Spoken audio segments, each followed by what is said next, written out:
બાદ કેન્દ્રીય મંત્રી પહોંચ્યા છે ગુજરાત। કેન્દ્રીય મંત્રી પરસોત્તમ રૂપાલા કેબિનેટની બેઠકમાં ભાગ લઈ પહોંચ્યા અમદાવાદ। ક્ષત્રિય સમાજના વિરોધ બાદ રૂપાલા દિલ્હી ગયા હતા। પરસોત્તમ રૂપાલાએ ક્ષત્રિય સમાજના વિરોધ અંગે નિવેદન આપ્યું છે।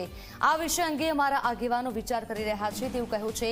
અમારા સમર્થનમાં તમામ સમાજના લોકો છે। ક્ષત્રિય સમાજના અનેક લોકોએ મને સમર્થન જાહેર કર્યું છે। મેં મીડિયા અને સમાજ સમક્ષ પોતાના વિચારો વ્યક્ત કરી દીધા છે। આ વિષયને હું વધારે લંબાવવા નથી માંગતો તેવું કહ્યું છે। અમારા સમર્થનમાં તમામ સમાજ છે જ। એમાં આપણે આવું કોઈ ક્ષત્રિય સમાજના ઘણા બધા આગેવાનોએ મારી સાથે સમર્થન જાહેર પણ કરેલું છે। મેં એમના નામે પણ બોલતો હતો ને અત્યારે પણ બોલી શકું, પણ એમ કરીને આ વિવાદની અંદર એને આગ હોમવાનું કામ કરવાનો મારો કોઈ આશય નથી।